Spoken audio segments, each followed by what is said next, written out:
तो मंडे से समय सही रहेगा ना, 9 से 10 वाला जो समय है आपका मैथमेटिक्स का। ठीक है, वो मैथमेटिक्स ही उसमें चलेगी। कंपटीशन चाहे कोई भी हो, चाहे आपका यूपी ट्रिपल एससी का हो, चाहे एसएससी का हो, या यूपी पी का हो, या आपका कोई भी कम्पिटेटिव एग्जाम है, चाहे बैंक की मैथ हो, तो वो सभी जो मैथ्स हैं वो सभी मिक्स रूप से चलेंगी। किसमें? मंडे से जो बैच स्टार्ट होगा सुबह 9 से 10 बजे। लिंक सर सुबह से भेजी स्टार्ट दी करेंगे सर? है। हाँ, सुबह सुबह 9 से 10, और कोई समय नहीं है। रात में ज़्यादा समय हो जाता है ना। इस समय वैसे भी ज़्यादा हो जाता है, ये अभी ठंडक आ रहा है तो और अधिक रात हो जाएगी। तो मंडे से सुबह 9 से 10 बजे। हाँ, तो हम बता रहे थे कि जो आविकारी शब्द, हम आविकारी शब्द पढ़ चुके हैं। आविकारी शब्द में हम आपको बता रहे थे कि ये आविकारी शब्द क्या होते हैं। तो जो आविकारी शब्द होते हैं ये अपने स्वरूप को नहीं बदलते हैं, ये जैसे होते हैं वैसे ही रहते हैं। चाहे आप इनके लिंग, वचन, कारक या फिर काल में परिवर्तन करें, लेकिन ये शब्द अपने स्वरूप को नहीं बदलते हैं। तो ये जो आविकारी शब्द होते हैं इसमें हमने आपको एक तो बताया था उपसर्ग, उपसर्ग। ठीक है, दूसरा क्या बताया था? दूसरा हमने आपको बताया था प्रत्यय। दूसरे आपके क्या होते हैं? प्रत्यय होते हैं। और जो तीसरे होते हैं ये आपके अव्यय। अव्यय होते हैं। हाँ, ये आपके अव्यय होते हैं। अव्यय आपका पूरा हो चुका है। ठीक है। उपसर्ग क्या होते हैं? तो किसी भी शब्द के पहले, किसी भी शब्द के पहले जो जोड़े जाते हैं शब्द, उनको हम अव्यय कहते हैं। जैसे अगर आप एग्जाम्पल देखना चाहेंगे तो हमने आपको बताया था, जैसे देश लिखा है, ये आपका क्या लिखा है? देश। अगर इसके पहले आप क्या जोड़ दें? प्र जोड़ दें, तो ये आपका क्या बन जाता है? प्रदेश बन जाता है। ये आपका प्रदेश बन जाता है। तो ये जो प्र शब्द है यही आपका क्या कहलाता है? उपसर्ग कहलाता है। ये आपका क्या होता है? उपसर्ग हो जाता है। ऐसे ही प्रत्यय, अगर प्रत्यय की हम बात करें, प्रत्यय की, तो प्रत्यय का एग्जाम्पल बताओ कोई। प्रत्यय का एग्जाम्पल याद है? बताओ, प्रत्यय क्या होते हैं? वे शब्द या शब्दांश जो किसी भी मूल शब्द के बाद में जोड़े जाते हैं प्रत्यय कहलाते हैं। बताओ भाई, कोई एग्जाम्पल बताओ प्रत्यय का।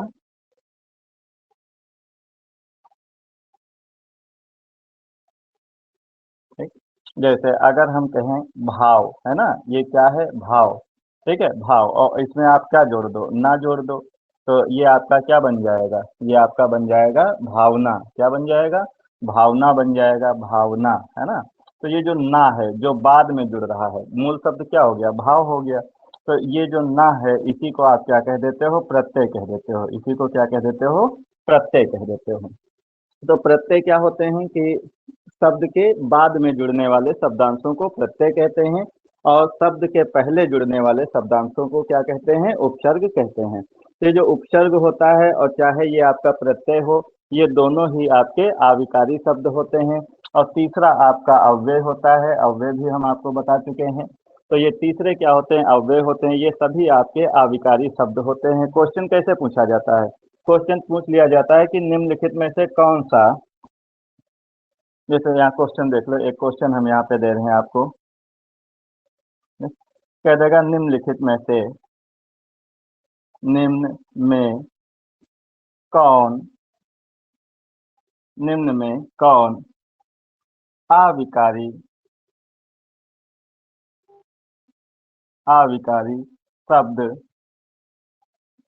अविकारी शब्द नहीं है। ठीक है, कौन अविकारी शब्द नहीं है? पहला ऑप्शन दे देगा आपका, जैसे उपसर्ग दे दिया। ठीक है, दूसरा आपका प्रत्यय दे दिया। तीसरा आपका जो ऑप्शन या विकल्प है वो आपको अव्यय दे देगा। ठीक है, और जो चौथा है ये हो सकता है आपको यहाँ, ठीक है, क्या कह दे? संज्ञा कह दे। तो इसमें ये भी आपका संज्ञा कैसा दोगे है? सर? आप, हाँ, ये भी अविकारी, ये भी अविकारी, तो यहाँ पर ऑप्शन कौन सा हो जाएगा? संज्ञा। संज्ञा जो होगा वो कैसा होगा? अविकारी नहीं होता है, ये विकारी होता है। ठीक है, संज्ञा हो जाएगा। इसकी जगह पे कोई भी हो सकता है, मतलब इन तीनों को छोड़ करके बाकी जो भी हैं वो लगभग आपके सभी आपके कैसे शब्द हैं? वो सभी विकारी शब्द हैं, जबकि ये तीन आपके कैसे हैं? अविकारी शब्द हैं। इतना समझ में आ गया? जी सर। अब देखिए अव्यय का ही एक छोटा सा पार्ट है जिसको हम कहते हैं निपात। क्या कहते हैं? निपात। बहुत क्वेश्चन पूछा जाता है ऐसे। बीएड बीएड के एग्जाम में कम से कम कुछ नहीं तो हमारे में तो 2-3 क्वेश्चन पूछे गए थे। ठीक है, तो इससे कई प्रश्न पूछते हैं। तो निपात क्या होता है भाई, है ना? निपात। तो ये निपात जो है इतना नोट कर लो, उसके बाद हम निपात देखते हैं कि निपात क्या होते हैं। निपात भी अव्यय का ही एक समझ लो रूप होता है, निपात। तो अभी हम देखते हैं कि ये निपात क्या होता है, जब तब तक इसको जरा नोट कर लो।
हाँ, जल्दी जल्दी नोट किया करो, साथ ही में नोट कर लिया करो तो। अच्छा।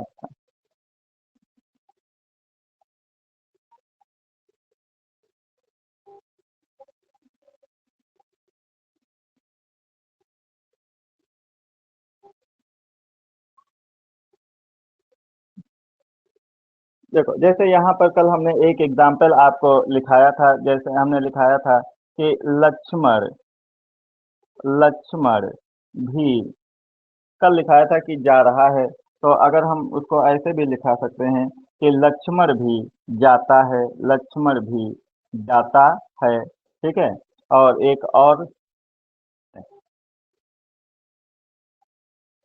इसे इसे राम इसे राम ही, ठीक है, इसे राम ही, ठीक है, तोड़ेगा, इसे राम ही तोड़ेगा। मतलब कोई भी वस्तु है या कोई भी सामग्री है जिसको तोड़ने की बात की जा रही है, और ये बताया जा रहा है कि देखो इसको ऐसे भी कह सकते हैं कि इसे राम तोड़ेगा, ऐसा भी कह सकते थे।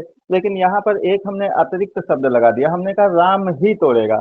तो ये जो ही है ना, जैसे लक्ष्मण जाता है ऐसे भी कह सकते थे, लेकिन हम साथ में क्या लगा दिए? भी लगा दिए कि लक्ष्मण भी जाता है ना। तो ये जो भी हो गया, ये ही हो गया, ये क्या करते हैं कि इस वाक्य को अतिरिक्त अर्थ प्रदान करते हैं, इस वाक्य को अतिरिक्त अर्थ प्रदान करते हैं। कि जैसे इसे राम ही तोड़ेगा, मतलब राम के अतिरिक्त और इसको कोई नहीं तोड़ सकता है। ठीक है। अगर हम कोई भी सामग्री की बात कर लें, जैसे आप जानते हैं कि जब सीता स्वयंवर हुआ तो उसमें वो जो धनुष था, तो उस धनुष को किसने तोड़ा? रामचंद्र जी ने तोड़ा। तो अगर उसको थोड़ी देर के लिए हम मान लेते हैं, तो कह रहा है कि इसे राम ही तोड़ेगा, मतलब राम के अतिरिक्त और इसको कोई नहीं तोड़ पाएगा। ठीक, लक्ष्मण जाता है ये भी हम कह सकते थे, लेकिन हमने कहा कि लक्ष्मण भी जाता है, लक्ष्मण भी जाता है। तो ये जो ही है और ये जो भी है, ये कुछ ऐसे शब्द हैं जो इन वाक्यों को अतिरिक्त अर्थ प्रदान कर रहे हैं। ठीक है, जो इन पर क्या कर रहे हैं? अतिरिक्त अर्थ प्रदान कर रहे हैं, या इन वाक्यों को मजबूती प्रदान कर रहे हैं, ऐसा भी हम कह सकते हैं।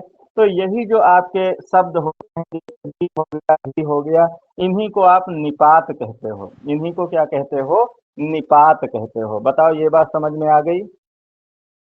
सर इनको अव्यय भी तो कह सकते हैं। बिल्कुल कह सकते हो, ये अव्यय की तरह ही होते हैं। ठीक है, तो इन्हीं को वही तो लिखा है, इसलिए तो हमने अव्यय में ही क्या लिखा है? निपात लिखा है।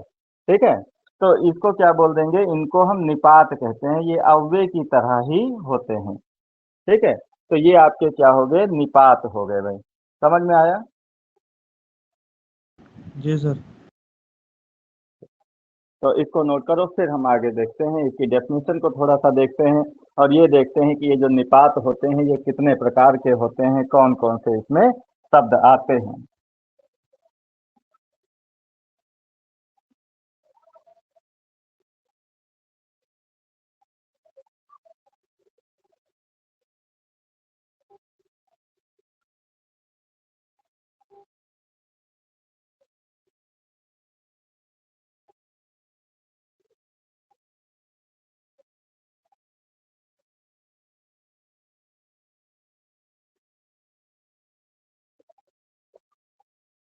नोट हो गया मुझे। ठीक है।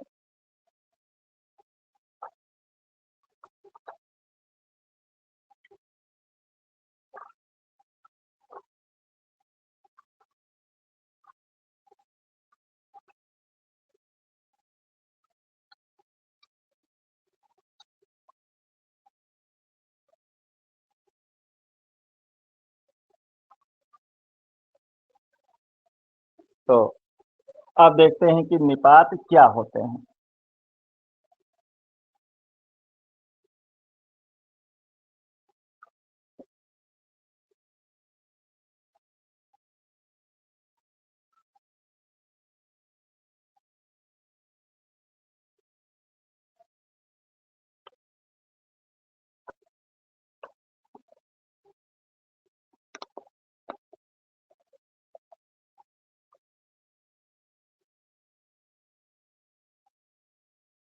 निपात, हेडिंग डालना निपात।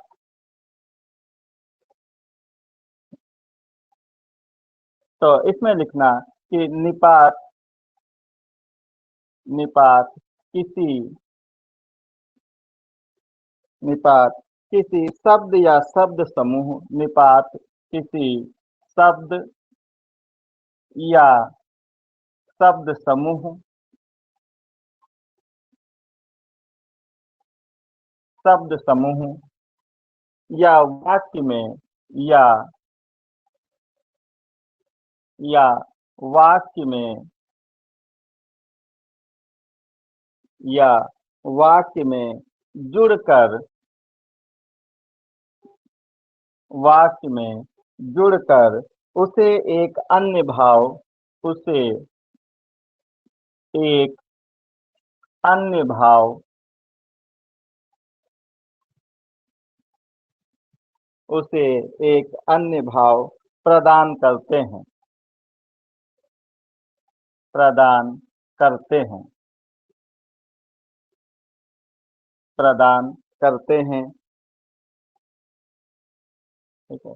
निपात भी, निपात भी, निपात भी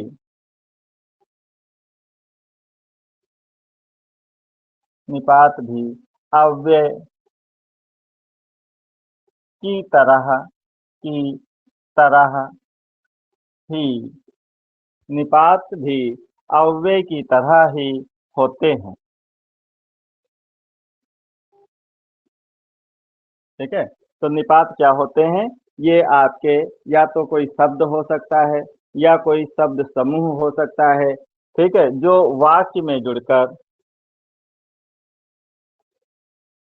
समूह जो वाक्य में जुड़कर उसे एक अन्य भाव, उसे एक अन्य भाव, उसे एक अन्य भाव प्रदान करता है या प्रदान करते हैं, क्या कहलाते हैं? निपात कहलाते हैं। निपात भी अव्यय की तरह ही होते हैं। ठीक, यहाँ तक समझ में आ गया?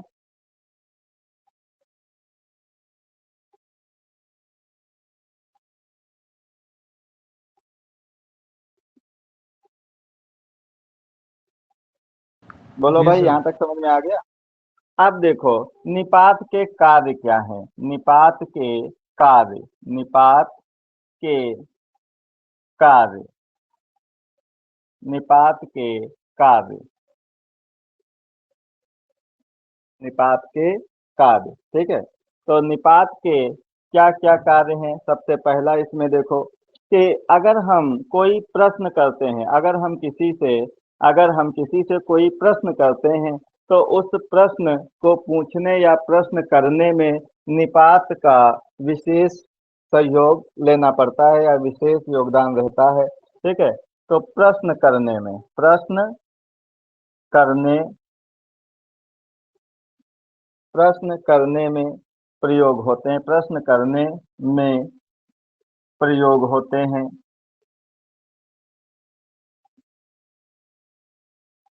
होते हैं। अभी एग्जाम्पल हम देखेंगे आगे तो आपको और ज्यादा स्पष्ट हो जाएगा। अभी इसको लिख लेते हैं। तो प्रश्न करने में निपात का उपयोग होता है या प्रयोग होता है। ठीक है। अभी एक और हमने आपको बताया था कि किसी,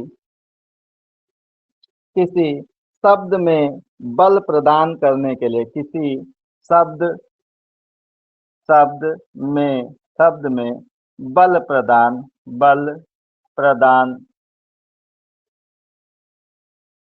करने करने में बल प्रदान कर, अभी जैसे हमने आपको बताया था कि राम ही तोड़ेगा, है ना। राम ही तोड़ेगा मतलब उसको कोई दूसरा नहीं तोड़ सकता है, तो राम ही तोड़ेगा, ये जो ही आ जाता है ये क्या कर रहा है, ये बल प्रदान कर रहा है वाक्य में।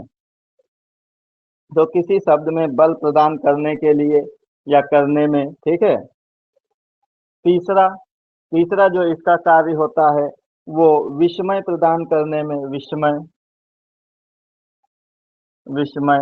कल जो आपको विस्मयादि बोधक शब्द हमने बताए थे, तो जो विस्मयादि बोधक शब्द होते हैं वे आपके यही विस्मयादि वाले आपके निपात ही हो जाते हैं। तो विस्मय प्रदान करने में विस्मय प्रदान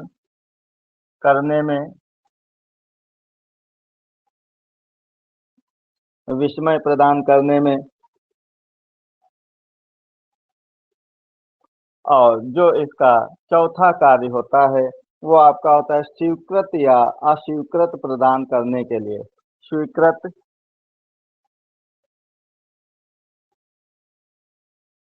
स्वीकृत या अस्वीकृत अस्वीकृत प्रदान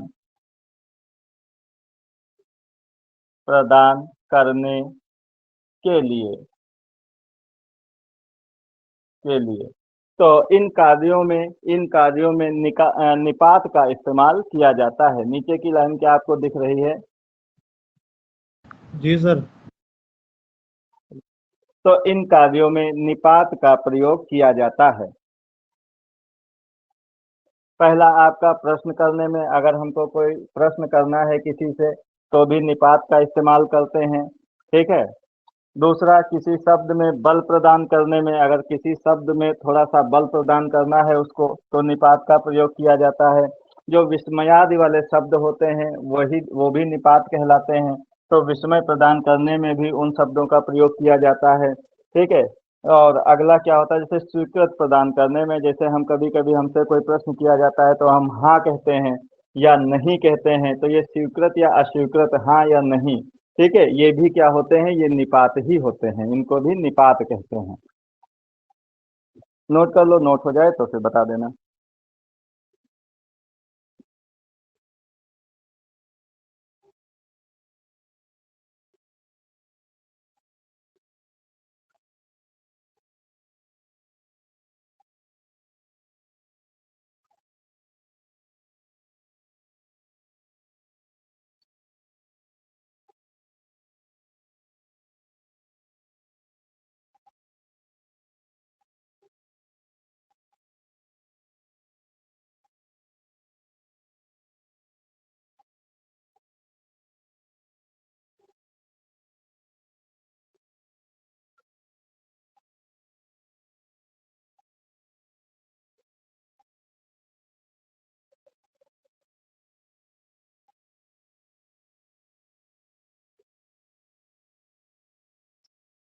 हो गया, आगे बढ़ें।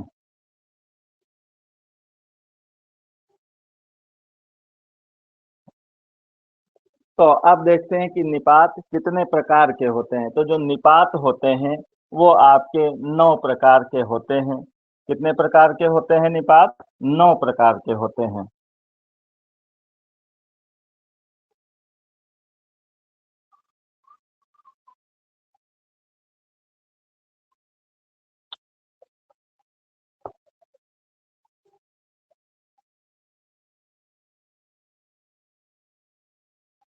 निपात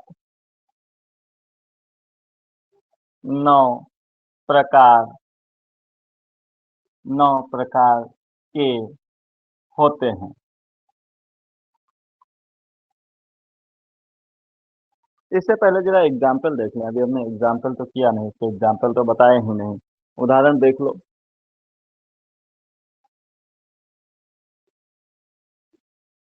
ठीक है, उदाहरण देख लो। जैसे अगर हम कहें क्या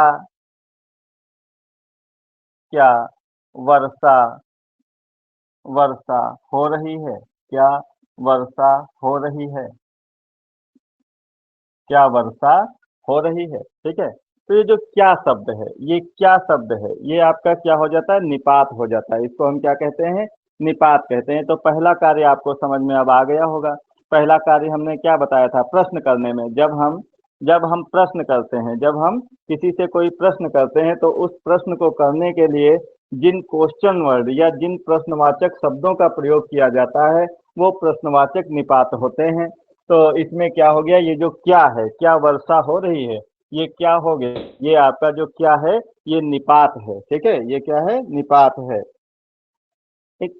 अगला एग्जांपल जैसे लड़का, लड़का भी बाजार, लड़का भी बाजार गया, लड़का भी बाजार गया, ठीक है। तो एक हम ऐसे कह सकते थे कि लड़का बाजार गया, ठीक है। लेकिन अब हमने यहाँ पर भी लगा दिया, ठीक है, लड़का भी बाजार गया, तो इसका मतलब ये है कि मतलब कोई और भी गया होगा, लेकिन उसके साथ साथ लड़का जो है वो भी बाजार गया है ना। तो ये अतिरिक्त अतिरिक्त बल या अतिरिक्त अर्थ प्रदान कर रहा है इस वाक्य को, कौन, भी। तो इसमें ये जो भी है वो आपका निपात हो जाता है।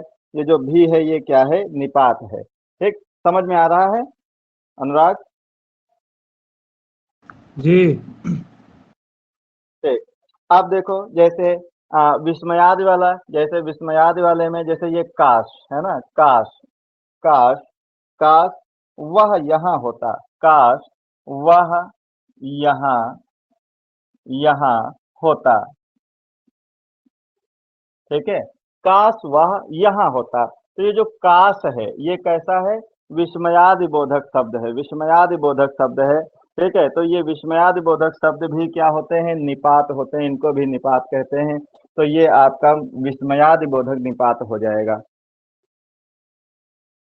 स्वीकृति प्रदान करने वाला एक कार्य होता है, ठीक। जैसे अगर हमसे कोई पूछे कि क्या आप ये कार्य कर लेंगे, अगर मैं कहूँ हाँ, हाँ मैं ये कर लूंगा, या हाँ मैं यह कार्य कर लूंगा, तो इसमें ये जो हाँ है, ठीक है, हाँ, ठीक है, हाँ मैं यह कार्य कर लूंगा, मैं यह कार्य, यह कार्य कर लूंगा, कर लूंगा, ठीक है। हाँ मैं यह कार्य कर लूंगा। तो इसमें ये जो आपका हाँ है ये निपात हो जाता है, और ये कैसा निपात हो जाता है, तो ये स्वीकृति देने वाला निपात हो जाता है। अगर यहीं पे आप हम क्या लिख दें, नहीं लिख दें, यहीं पर हाँ की जगह क्या लिख दें, नहीं लिख दें, तो वह अस्वीकृति प्रदान करने वाला निपात हो जाएगा। अगर हाँ की जगह नहीं लिख दें तो वो अस्वीकृति प्रदान करने वाला निपात हो जाएगा। ठीक है, समझ गए भाई? जी। तो इनको नोट कर लो।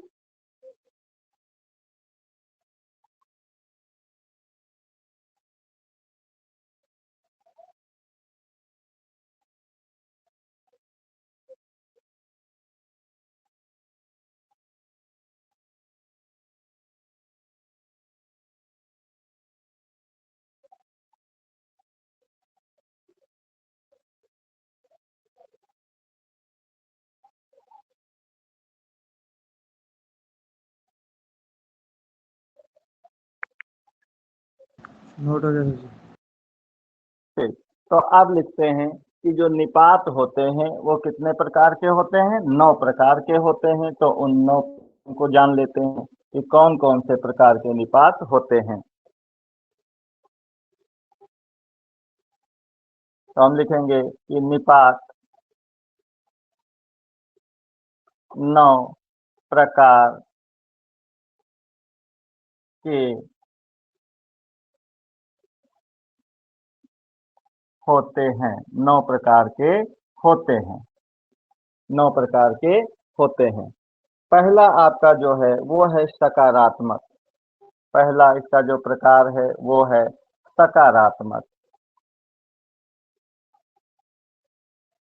सकारात्मक, सकारात्मक निपात आगे लिख लेना, ठीक है। तो सकारात्मक, तो सकारात्मक में जैसे आप जानते हैं अभी आपने एक टर्म लिखा हाँ, है ना, हाँ, तो ये सकारात्मक होता है, ठीक है। कभी कभी हमसे कुछ पूछा जाता है, हम कहते हैं जी, है ना, तो ये जो जी शब्द है ये भी आपका सकारात्मक निपात है, जी, है ना ये। और कभी कभी हम इसी को कह देते हैं जी हाँ, है ना, क्या कह देते हैं, जी हाँ। तो ये भी आपका कैसा है, सकारात्मक निपात है। तो हाँ जी हो गया, जी हाँ हो गया। ठीक है, दूसरा देखो, दूसरा क्या हो जाएगा, नकारात्मक हो जाएगा। जब पहला सकारात्मक है तो दूसरा आपका एक हो जाएगा नकारात्मक। तो नकारात्मक निपात भी होते हैं, ठीक है। जैसे नहीं, इसमें क्या आ जाता है, नहीं, ठीक है, नहीं होता है। और जी नहीं, जी नहीं, जी नहीं, है ना। तो ये आपके नकारात्मक होते हैं। तीसरे आपके होते हैं निषेधात्मक। निषेधात्मक और नकारात्मक में बहुत ही थोड़ा सा डिफरेंस होता है, लेकिन बहुत ही बारीक डिफरेंस होता है। तो निषेधात्मक, निषेधात्मक, ये निषेधात्मक होते हैं जैसे मत, ठीक है, जो मत होता है, मत, ठीक है, कि ये कार्य मत करो, या दरवाजा मत खोलो, या शोर मत मचाओ, है ना। तो ये जो मत शब्द होता है ये कैसा होता है, ये निषेधात्मक है ना। एक होता है खबरदार, खबरदार, ठीक है। कभी कभी कहते हैं नहीं, खबरदार अगर तुमने यह कार्य किया तो, या तुमने ऐसा किया तो, ठीक है। तो ये जो खबरदार होता है ये भी आपका निषेधात्मक होता है। ठीक, एक आपका होता है तुलना, ठीक है, तुलना बोधक या तुलनात्मक, तुलना बोधक, तुलना बोधक, ठीक है। तो तुलना बोधक, इसमें आप याद रखेंगे सा, है ना, सा, ठीक है। तो इसमें जब हम किसी की तुलना करते हैं, ठीक है, कि उसके जैसा, है ना, उसके जैसा कोई और, है ना। तो जैसा, तो जैसा में जैसे सा है ना, जैसे राम सा लक्ष्मण, राम सा लक्ष्मण, ठीक है। तो मतलब जो लक्ष्मण है वो कैसा है, राम सा है, मतलब राम जैसा है ना। तो ये जो सा शब्द आ रहा है ये कैसा आ रहा है, ये तुलना करा रहा है, दो दो लोगों के बीच में तुलना करा रहा है। तो जो सा है वो कैसा हो गया, तुलना बोधक हो गया। ऐसे ही जो पांचवा होता है वो अभी आपने लिखा था विस्मयादि बोधक, विस्मयादि, विस्मयादि बोधक। तो विस्मयादि बोधक जैसे काश, अभी आपने लिखा था काश, है ना। तो इनके आगे क्या लगा होता है, ठीक है, इनके आगे ये विस्मयादि बोधक चिन्ह लगा होता है, ठीक है। विस्मयादि बोधक चिन्ह लगा होता है, जैसे काश हो गया, है ना। कभी कहते, कभी कभी जैसे अचानक हमारे पास कोई समाचार या शोक समाचार मिलता है और कहते हैं क्या, वो मर गया, है ना, इस तरीके से कहते हैं। तो ये जो क्या होता है ये भी एक प्रकार का कहीं कहीं विस्मयादि बोधक का कार्य करता है। वैसे तो ये क्या है, ये प्रश्नवाचक शब्द है, ठीक है, लेकिन कहीं कहीं पर ये क्या भी आपका विस्मयादि बोधक जैसा इस्तेमाल किया जाता है। छठा जो आपका है वो है प्रश्न, प्रश्न बोधक, प्रश्न बोधक, प्रश्न बोधक। तो प्रश्न बोधक यही वाला जो क्या है, ठीक है। अगर हम इसी क्या को लगा करके किसी से प्रश्न कर रहे हैं तो ये जो क्या हो गया यही आपका प्रश्न बोधक हो जाएगा। जैसे अभी हमने एग्जाम्पल लिखा था कि क्या, क्या बारिश हो रही है, या क्या वर्षा हो रही है। तो हम प्रश्न कर रहे हैं और ये प्रश्न किसके थ्रू कर रहे हैं, तो ये प्रश्न हम क्या के जरिए कर रहे हैं। तो ये जो क्या हो गया ये आपका कैसा हो गया, प्रश्न बोधक निपात हो गया, प्रश्न बोधक निपात हो गया ये। एक होता है 7 नंबर, देखो आर्ध बोधक होता है, आर्ध बोधक, ठीक है। तो ये जो आर्ध बोधक होता है जो हम लिखते हैं, क्या लिखते हैं, जी, ठीक है। जब हमसे कोई कुछ कहता है और हम उसका आंसर जी में देते हैं, ये भी स्वीकृति का ही एक प्रकार है, ये भी क्या है, स्वीकृति का ही एक प्रकार है, जी। लेकिन ये जो जी होता है ये कैसा होता है, आर्ध बोधक होता है।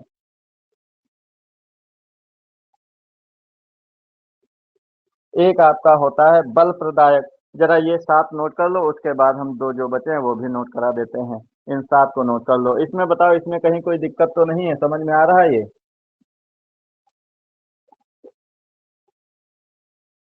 सर आद बोधन निपात जी होगा सर। हाँ जी, ठीक है। जैसे हमसे कभी कभी कोई कुछ कहता है तो उसका आंसर हम जी में नहीं देते, जी, ठीक है, केवल जी कह दिया, ठीक है। जैसे हम मान लो कहीं जाए किसी के यहाँ और वो हमसे पूछे क्या घर से आ रहे हो क्या, हम कहेंगे जी, है ना। तो ये जो जी हो जाता है ये आर्ध बोधक हो जाता है। और ये स्वीकृत में भी प्रदान, मतलब स्वीकृत में भी इसका प्रयोग किया जाता है।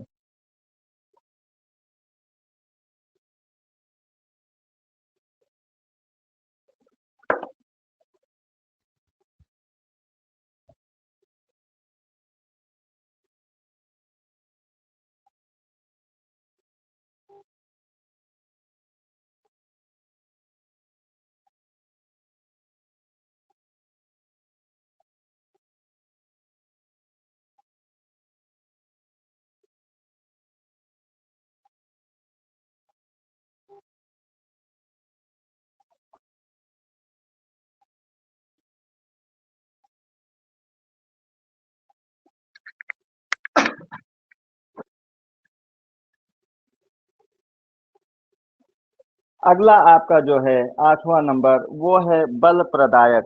ठीक है, बल प्रदायक।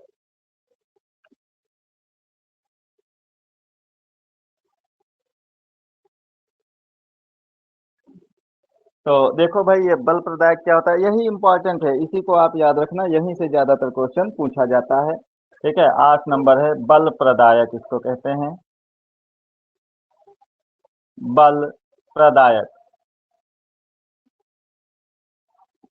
ठीक है, तो ये बल प्रदायक क्या होता है, जैसे अभी एक हमने शब्द आपको बताया था ही, है ना, जो ही लग जाता है ये भी क्या करता है, बल प्रदान करता है।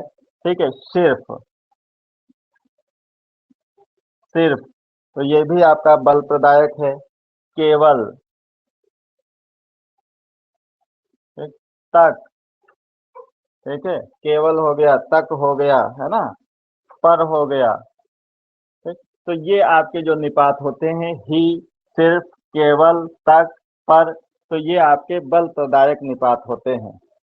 ये बल प्रदान करते हैं, किसी भी वाक्य में ये बल प्रदान करते हैं, चाहे वो किसी शब्द विशेष पर बल प्रदान करें या पूरे वाक्य में बल प्रदान करें। आखिरी और 9वां जो आपका है वो है अवधारणा बोधक। इसमें लिख लेना, ये आपका इंपॉर्टेंट है। अवधारणा, अवधारणा बोधक, अवधारणा बोधक। ठीक है, तो अवधारणा बोधक जो होता है, ठीक, तो इसमें एक तो ये हो जाता है ठीक, ये जो ठीक हम कहते हैं, ठीक है, ये कैसा होता है, ये अवधारणा बोधक अव्यय सॉरी निपात होता है, अवधारणा बोधक निपात होता है, ठीक। ठीक, इसके साथ साथ एक हम शब्द यूज करते हैं तकरीबन, तकरीबन। ठीक है, जैसे आपसे आपके यहाँ कोई मित्र आया हो और वो जब आपके यहाँ से जाता है और मान लो कोई घर सही समय पर नहीं पहुंच पा रहा है, अगर उस उधर से मान लो उसके गार्जियन लोग आपसे पूछते हैं कि आपके यहाँ से कितने बजे वो निकला, तो आप कहते हैं कि तकरीबन इतने बजे निकला होगा, है ना। तो ये जो तकरीबन शब्द होता है, ये भी आपका क्या हो जाता है, ये आपका अवधारणा बोधक होता है। तो ठीक और तकरीबन ये आपके अवधारणा बोधक निपात होते हैं। तो बताओ भाई, निपात समझ में आ गया है। सबसे इम्पोर्टेंट बस यही है, आपका जो बल प्रदायक होता है, ही है, सिर्फ है, केवल है, तक है, पर है, ये इम्पोर्टेंट होते हैं, यही आपसे सर ज्यादातर पूछे जाते हैं। सर क्वेश्चन हाँ, कैसे आएगा सर? क्वेश्चन एक सेंटेंस दे देते हैं, ठीक है, जैसे अभी एग्जाम्पल उदाहरण लिखा था, तो वो जी उदाहरण सर। दे देंगे, जैसे अभी लिखा था, हाँ, बालक भी बाजार गया, कह देगा इनमें इनमें कौन सा शब्द निपात है। ठीक है, जैसे क्वेश्चन देख लो, क्वेश्चन इस प्रकार से आता है, क्वेश्चन जैसे बालक भी बाजार गया। ठीक है, यहाँ लिख देंगे, इस वाक्य में,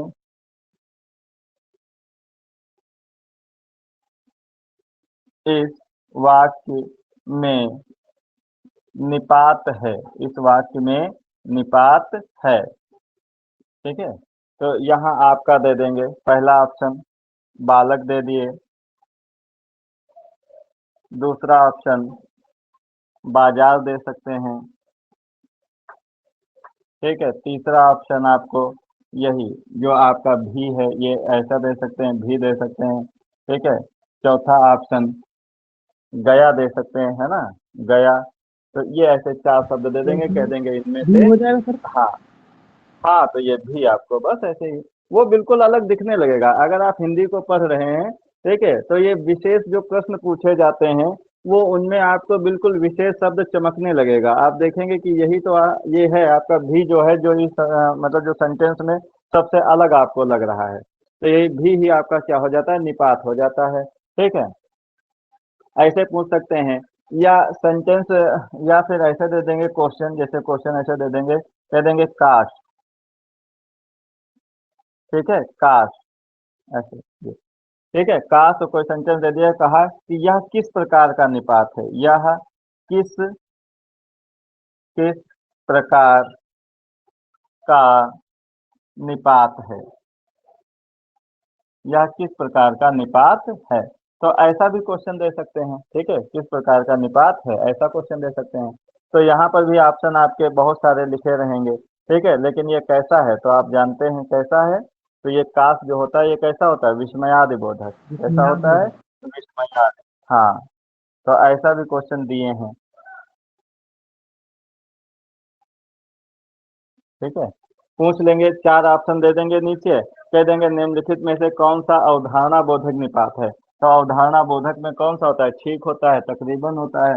तो इन दोनों में से कोई एक ऑप्शन उसमें होगा, बाकी तीन ऑप्शन इधर उधर के दे रखे होंगे, है ना। तो ये आपके कैसे हो जाते हैं, अवधारणा बोधक होते हैं। तो इस प्रकार के क्वेश्चन पूछ लेता है। बताओ भाई, क्वेश्चन समझ में आ गया कि किस प्रकार से पूछे जाएंगे। जी। जी सर। नमस्ते सर जी। नमस्ते नमस्ते नमस्ते। कितने टाइम आ गए शिवा।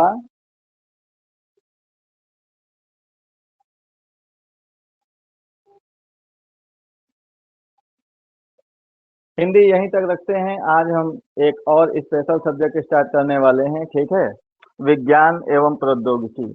यहाँ से भी क्वेश्चन पूछे जाते हैं। सर विज्ञान भौतिक तो रसायन तीनों में से आएंगे सर। तीनों में से आएंगे, ठीक है। हम उन टॉपिक्स को पहले ले रहे हैं जहाँ से क्वेश्चन ज्यादातर उठता है, ठीक है। जैसे जी। विज्ञान एंड टेक्नोलॉजी, मतलब साइंस एंड टेक्नोलॉजी, ठीक है, विज्ञान और प्रौद्योगिकी, यहाँ से क्वेश्चन बहुत उठता है, ठीक है। और जैसे हिंदी का तो आप जानते हैं कि 25 नंबर का पूरा पूरा वो 25 क्वेश्चन का सेक्शन ही रहने वाला है। मैथ का 25 का पूरा पूरा सेक्शन ही रहने वाला है। रीजनिंग का पूरा सेक्शन 25 का रहने वाला है। लेकिन जीएस, जीएस में आपके बहुत सारे सब्जेक्ट हैं, है ना। Physics, chemistry, bio, science and technology हो गई, करंट हो गई, हिस्ट्री जियोग्राफी हो गई, इकोनॉमी हो गई, पॉलिटी हो गई। तो ये सारे सब्जेक्ट उसमें आने हैं, है ना। तो ये सब मिला करके उसमें कितने आने हैं, 25 आने हैं। तो उसमें भी कहीं कहीं से कोई टॉपिक्स ऐसे, कुछ टॉपिक्स ऐसे होते हैं, कुछ सब्जेक्ट ऐसे होते हैं जहाँ से क्वेश्चन ज्यादा पूछे जाते हैं। तो पहले उन्हीं टॉपिक्स को साथ में कवर करते चलेंगे। ये नोट हो जाए तो बता देना।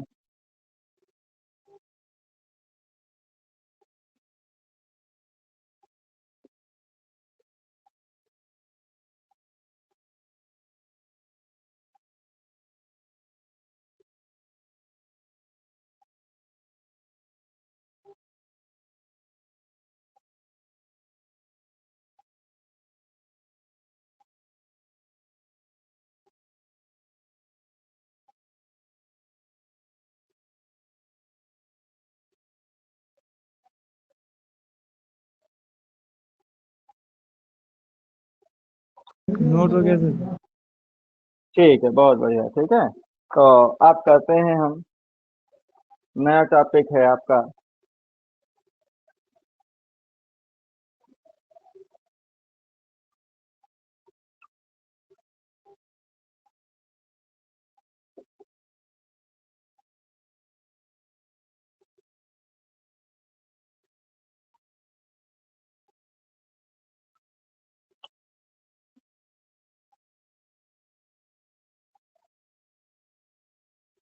विज्ञान। सर जी दिख नहीं रहा और है। दिख नहीं रहा है, दिखने लगेगा, कोई बात नहीं।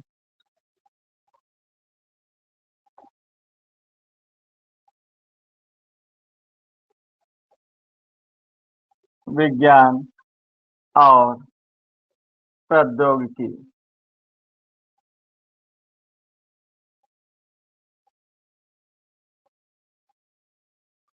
विज्ञान और प्रौद्योगिकी।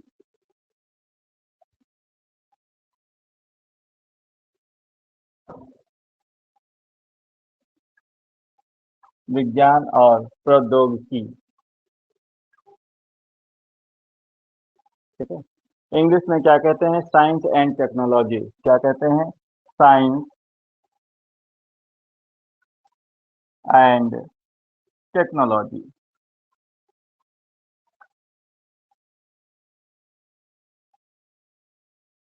ठीक है, साइंस एंड टेक्नोलॉजी। बहुत ज़्यादा इसको डिटेल में नहीं पढ़ेंगे, जहाँ पे आवश्यकता होगी वहाँ पर हम आपको समझा देंगे।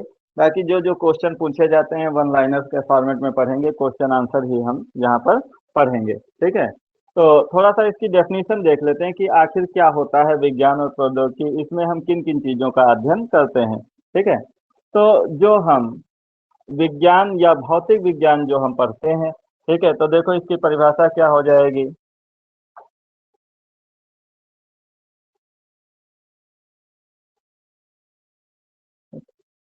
तो इसकी परिभाषा होती है के विज्ञान के नियमों विज्ञान के नियमों व सिद्धांतों सिद्धांतों विज्ञान के नियमों व सिद्धांतों का दैनिक जीवन में प्रयोग दैनिक जीवन दैनिक जीवन में प्रयोग या उपयोग, जो भी आप लिखना चाहें,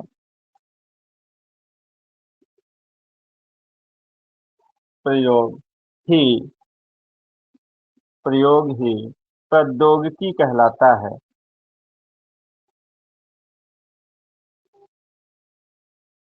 प्रौद्योगिकी कहलाता है।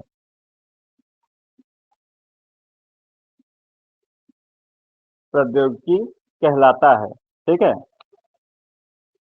विज्ञान के नियमों व सिद्धांतों का दैनिक जीवन में प्रयोग ही क्या कहलाता है? प्रौद्योगिकी कहलाता है। ठीक है, जैसे जैसे आप पढ़ते हैं, अगर हम एग्जाम्पल की बात करें, जैसे आप पढ़ते हैं संवेग संरक्षण का सिद्धांत, संवेग संरक्षण का सिद्धांत, संवेग संरक्षण का सिद्धांत। ठीक है, ये हम पढ़ते हैं कि m1v1 ये बराबर होता है m2v2 के। मतलब कोई एक वस्तु है जिसका द्रव्यमान m1 है और उसका वेग v1 है, वो v1 वेग से गतिमान है। ठीक है, और गतिमान है, वो अगर किसी दूसरी वस्तु से टकरा जाती है, ठीक है, अगर दूसरी वस्तु से टकरा जाती है, तो टकराने के पश्चात मान लीजिए कि जो वस्तु गति कर रही है, अगर उसका जो द्रव्यमान है वो m2 है और उसका वेग v2 हो जाता है, तो ये जो m1 और v1 की जो मल्टीप्लाई होगी वो किसके बराबर होगी? m2v2 की मल्टीप्लाई के बराबर होगी। तो इसको हम कहते हैं संवेग संरक्षण का सिद्धांत। ठीक है, क्या यहाँ तक आपको समझ में आया? ज्यादा कुछ समझना नहीं है, सिर्फ समझना ये है कि ये m1v1 बराबर क्या हो जाता है? m2v2 होता है। इसको हम क्या कहते हैं? संवेग संरक्षण का सिद्धांत कहते हैं। संवेग क्या होता है? तो ये थोड़ा सा आप याद रखेंगे कि संवेग जो होता है, संवेग, ये द्रव्यमान कोई वस्तु है, उसका द्रव्यमान जो होता है वो द्रव्यमान और वेग का जो गुणनफल होता है, उसका जो वेग होता है, तो द्रव्यमान और वेग का जो गुणनफल होता है उसी को हम क्या कह देते हैं? संवेग कह देते हैं। संवेग आपकी जो है इसको p से डिनोट करते हैं। संवेग को काय से डिनोट करते हैं? p से डिनोट करते हैं। द्रव्यमान को m से डिनोट करते हैं और वेग को आप किससे? v से डिनोट करते हो। तो ये जो आपका होता है ये p बराबर क्या हो जाता है? mv हो जाता है। क्या ये बात समझ में आ गई इतनी? जी आप देखो भाई, अब यहाँ पर जो संवेग है ये आपकी कैसी राशि है, इसको भी थोड़ा सा याद रखना। तो ये आपकी सदिश राशि है। कैसी राशि है? सदिश राशि है। सदिश राशि है। ठीक है, पहली बात। तो जो सदिश राशियां होती हैं उनके ऊपर वेक्टर लगा करके हम उनको प्रदर्शित करते हैं। तो यहाँ पर जो आपका संवेग है वो भी सदिश राशि है, और ये जो आपका वेग होता है ये भी सदिश राशि होता है।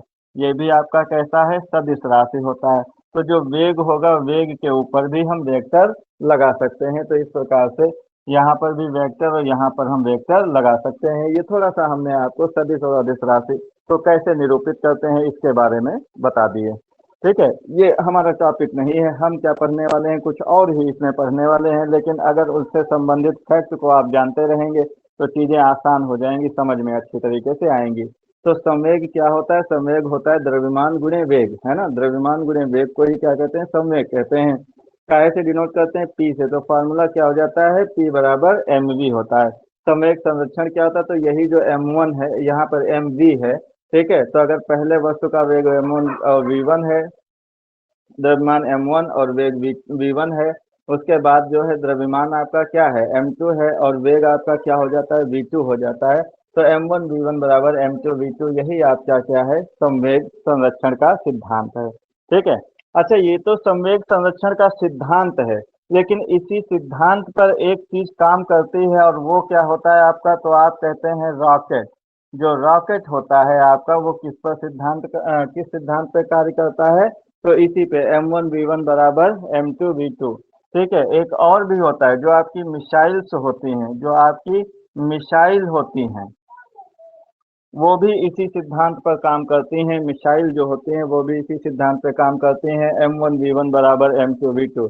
तो ये आपका सिद्धांत हो गया, और इस सिद्धांत को लगाने के बाद हमने क्या बना दिया? रॉकेट बना दिया, मिसाइल बना दी, है ना। तो यही हमारा क्या कहलाएगा? विज्ञान और प्रौद्योगिकी। इसी को हम क्या कहते हैं? प्रौद्योगिकी कहते हैं, टेक्नोलॉजी कहते हैं। क्या ये बात आपको समझ में आ गई?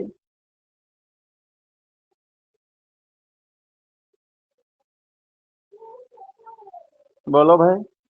जी। ठीक है। जैसे एक और हम सिद्धांत पढ़ते हैं, हम कहते हैं विद्युत चुंबकीय प्रेरण का सिद्धांत, ठीक है। कौन सा सिद्धांत? विद्युत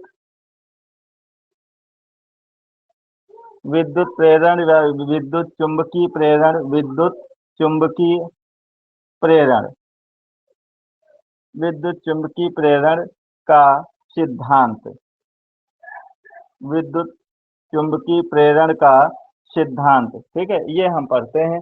ये किसने दिया था विद्युत चुंबकीय प्रेरण का सिद्धांत? तो आप कहेंगे माइकल फैराडे, है ना। कौन थे? माइकल फैराडे थे, माइकल फैराडे, माइकल फैराडे, है ना। तो इसी सिद्धांत पर ही एक आपका यंत्र बन गया, इसी सिद्धांत पर ही एक यंत्र बना दिया गया, जिसका क्या नाम था? क्या कहोगे? डायनमो। डायनमो, है ना। इसी सिद्धांत पर क्या बना दिया गया? डायनमो बना दिया गया। तो यही आपका क्या कहलाता है? ये जो डायनमो बना, वो किस पर बना है? सिद्धांत पर, विज्ञान के नियम या सिद्धांत पर आधारित है। तो यही आपका क्या हो जाता है? टेक्नोलॉजी हो जाता है, ठीक है। इसका हमारे सिद्धांत का हमारे जीवन में कोई यूज नहीं है भैया, ठीक है। लेकिन हाँ, इस सिद्धांत को लगाने के बाद जो यंत्र बनाए जा रहे हैं, चाहे वो डायनमो हो, चाहे रॉकेट हो, चाहे मिसाइल हो, इनका हमारे दैनिक जीवन में या हमारे लाइफ स्टाइल में या हमारे जीवन में इनका उपयोग होता है। तो इन सिद्धांतों को अप्लाई करने के बाद जो युक्ति बनाई जाती है, जो डिवाइस बनाई जाती है, जो यंत्र बनाए जाते हैं, इनका हमारे जीवन में बहुत ही महत्वपूर्ण योगदान रहता है। तो इसी को हम क्या कहते हैं? विज्ञान और प्रौद्योगिकी कहते हैं, जिसमें कि विज्ञान के नियमों या सिद्धांतों को लागू करके दैनिक जीवन में प्रयोग होने वाले यंत्र, युक्ति, डिवाइस, ये सारी चीजें बनाई जाती हैं। तो बताओ भाई, ये समझ में आ गया विज्ञान और प्रौद्योगिकी क्या है? ये डायनमो क्या करता है? तो इसका जो कार्य होता है, डायनमो का जो कार्य होता है, ये क्या होता है कि जब जब डायनमो घूमता है, कैसे घूमता है? तो उसको किसी न किसी इंजन की सहायता से घुमाया जाता है। तो जो चीजें घूमने वाली हैं, जिनमें गतिज या स्थितिज ऊर्जा होती है, उस ऊर्जा को हम कहते हैं यांत्रिक ऊर्जा, है ना। तो जो डायनमो होता है, इसको जब घुमाया जाता है, तो इसकी जो यांत्रिक ऊर्जा होती है, वो किस में बदलती है? तो विद्युत ऊर्जा में बदल जाती है। तो ये जो डायनमो होता है, इसमें जो यांत्रिक ऊर्जा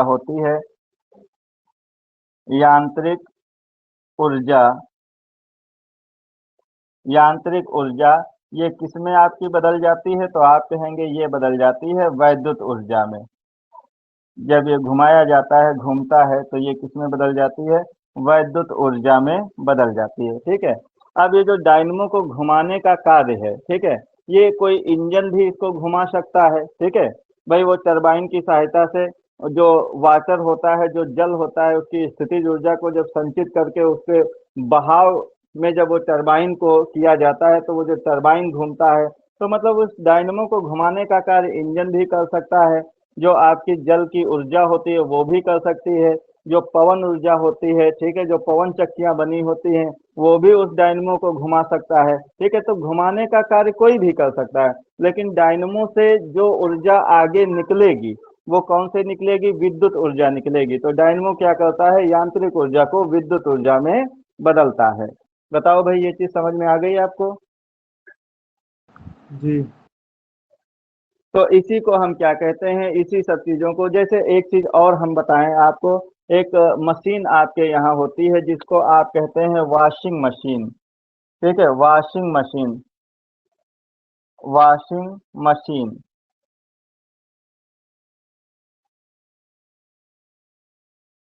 तो ये जो वॉशिंग मशीन है, पूछ लेता है कि ये किस सिद्धांत पर कार्य करता है, ठीक है। ये जो आपका वॉशिंग मशीन है, ये किस सिद्धांत पर कार्य करता है? तो ये किस सिद्धांत पर कार्य करता है? बताओ भाई। अपकेंद्री बल होता है एक, कौन सा होता है? अपकेंद्री बल होता है। इस अपकेंद्री बल के सिद्धांत पर यह कार्य करता है, ठीक है। तो ये जो अपकेंद्री बल का जो सिद्धांत हो गया, अपकेंद्री बल का सिद्धांत, ठीक है, ये जो सिद्धांत हो गया, इस सिद्धांत को लगा करके या इस सिद्धांत पर आधारित जो डिवाइस बनाई गई, वो कौन सी बनाई गई? वॉशिंग मशीन बनाई गई, ठीक है। तो इसलिए ये भी आपका किसमें है? Science and technology. मतलब जो साइंस के नियमों को लगा करके जो टेक्नोलॉजी तैयार की जाती है, उसी को हम कह देते हैं साइंस एंड टेक्नोलॉजी या विज्ञान और प्रौद्योगिकी। बताओ भाई, इतना समझ में आ गया आप सभी को? जी सर। ठीक, तो इतना नोट कर लो, फिर आगे बढ़ते हैं।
तो अब देखो भाई, इसमें क्या होता है कि साइंस एंड टेक्नोलॉजी में वैसे तो बहुत सारी संस्थाएं हैं जो अपना अपना कार्य कर रही हैं, लेकिन दो संस्थाएं जो भारत की आन बान शान हैं, ठीक है, जो भारत के लिए बहुत ही महत्वपूर्ण योगदान रखती हैं, वो दो संस्थाएं आपकी, एक तो इसरो है, ठीक है, एक आपकी कौन सी है? इसरो, जिसको आप क्या कहते हैं?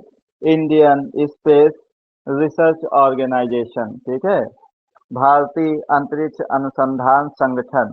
और दूसरा होता है आपका डीआरडीओ। दूसरा कौन सा है? डीआरडीओ, जिसको आप कहते हो डिफेंस रिसर्च ऑर्गेनाइजेशन, है ना।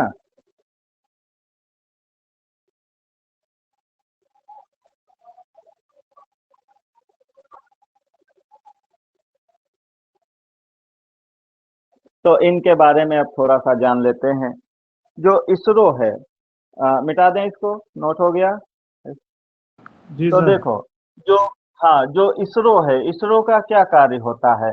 तो जो उपग्रह भेजे जाते हैं, जैसे कि मंगलयान जो भेजा गया भारत के द्वारा, ठीक है, जो चंद्रयान प्रथम भेजा गया, जो अभी चंद्रयान द्वितीय भेजा गया, तो ये जो उपग्रह होते हैं, ठीक है, ये जो उपग्रह आपके भेजे जाते हैं, इनको भेजने का कार्य कौन करता है? तो ये आपका करता है ISRO, Indian space research organisation, ठीक है। लेकिन वहीं पर जो डीआरडीओ होता है, जैसे जो हमारे रक्षा के क्षेत्र में कोई मिसाइल बनानी हो, ठीक है, कोई मिसाइल बनानी हो या कोई और रक्षा उपकरण हो, तो ये जो रक्षा उपकरण बनाने का कार्य होता है, ये डीआरडीओ के द्वारा किया जाता है, defence research and development organisation, ठीक है। तो इनके बारे में थोड़ा सा देखते हैं। एक तो आपका इसरो है, इसरो, और दूसरा आपका है डीआरडीओ।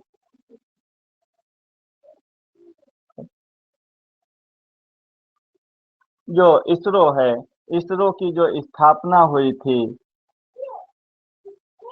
वो आपकी इसरो की जो स्थापना हुई थी वो आपकी 15 अगस्त 1969, 15 अगस्त 1969 को हुई थी, ठीक है। इसके जो संस्थापक थे, ठीक है, जिनके अथक प्रयासों से इसकी स्थापना हो पाई थी, वो आपके, उनका क्या नाम था, विक्रम अम्बलाल साराभाई, विक्रम अम्बलाल साराभाई,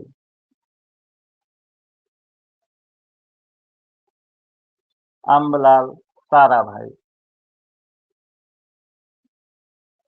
ठीक है, विक्रम अम्बलाल साराभाई, ये इसके संस्थापक थे। और जो इसरो के प्रथम अध्यक्ष थे, है ना, वो भी आपके कौन थे, यही विक्रम अम्बलाल साराभाई, यही आपके पहले इसके अध्यक्ष थे, प्रथम अध्यक्ष।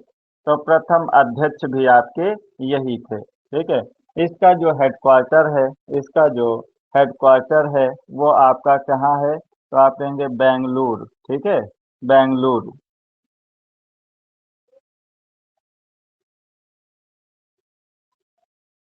बेंगलुरु, बेंगलुरु क्या है, तो ये आपकी कर्नाटक की राजधानी है, कर्नाटक, ठीक है, कर्नाटक की राजधानी है बेंगलुरु, ठीक है। वर्तमान में इसके अध्यक्ष कौन है, वर्तमान अध्यक्ष, तो इसके जो वर्तमान अध्यक्ष हैं बताओ भाई कौन है, के सिवान, कौन है, के सिवान। तो के सिवान इसके वर्तमान अध्यक्ष हैं। ये बात समझ में आ गई भाई। इसरो है ना, इसरो की स्थापना कब हुई, 15 अगस्त 1969। इससे पहले भी था ये इसरो जो है, इससे पहले भी था, लेकिन ये इसरो के नाम से नहीं था, एक अन्य अंतरिक्ष मतलब समिति के नाम से इसका नाम चल रहा था। और ये जो एटॉमिक एनर्जी वगैरह थी उसी के अंतर्गत ये कार्य करता थे। लेकिन 15 अगस्त 1969 को इसकी दोबारा से इसरो के नाम से स्थापना की गई, जिसके संस्थापक यही विक्रम अम्बलाल साराभाई थे, और यही आपके इसरो के प्रथम अध्यक्ष बने, ठीक है। इसका हेडक्वार्टर कहाँ है, तो बेंगलुरु में है। बेंगलुरु क्या है, तो कर्नाटक की राजधानी है। वर्तमान में जो इसके अध्यक्ष हैं वो कौन है, के सिवान, वर्तमान में इसके अध्यक्ष है के सिवान। इतनी बात समझ में आ गई। इसका कार्य जी क्या सर। होता है, हाँ, इसका कार्य क्या होता है, तो इसका जो कार्य होता है वो अंतरिक्ष में उपग्रह मतलब उपग्रह संबंधी कार्य होते हैं इसके। उपग्रह, उपग्रह का मतलब कृत्रिम उपग्रह हो जाएगा, है ना, या सैटेलाइट संबंधी वर्क होते हैं, कृत्रिम।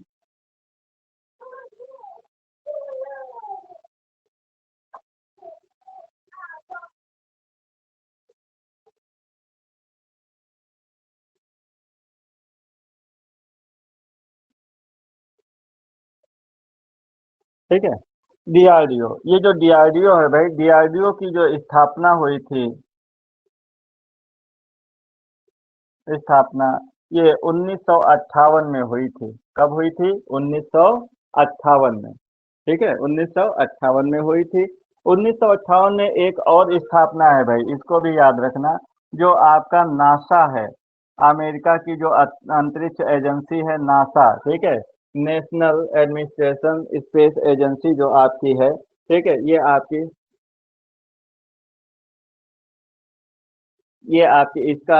इसकी जो स्थापना, नासा की जो स्थापना हुई थी वो भी 1958 में हुई थी। ये नासा कहाँ की है, तो आप कहेंगे यूएसए की है, ठीक है, यूएसए की है। हाँ, नेशनल एरोनॉटिक्स स्पेस एजेंसी करके है इसकी फुल फॉर्म। ये स्थापना कब हुई थी? 1958 में हुई थी इसकी स्थापना। ठीक है, और इसका जो हेडक्वार्टर है, इसका जो हेडक्वार्टर है वो कहाँ पे है आपका? इसका जो हेडक्वार्टर है वो आप जानते हैं कहाँ है? नई दिल्ली, है ना? इसका हेडक्वार्टर कहाँ है? नई दिल्ली है। वर्तमान में इसके जो अध्यक्ष हैं,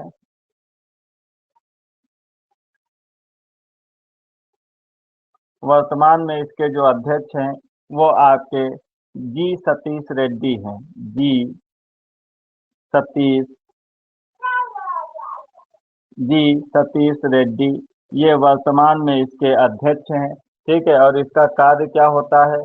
तो मिसाइल व रक्षा उपकरण, इसका जो कार्य होता है वो मिसाइल प्रौद्योगिकी, मिसाइल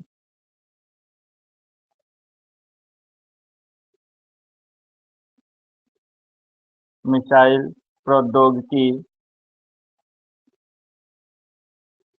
प्रौद्योगिकी व रक्षा उपकरण।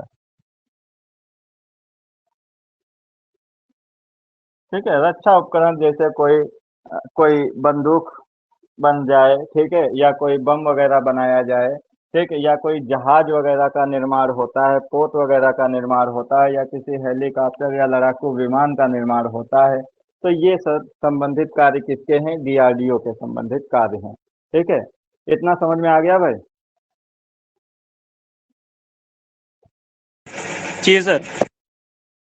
तो ठीक है, आज की क्लास फिर इतनी ही रखते हैं। ठीक है, आगे फिर हम कल देखेंगे ऐसे ही क्वेश्चन, मतलब क्वेश्चन जो क्वेश्चन आंसर टाइप में है ऐसे ही हम आपको कराते रहेंगे। ठीक?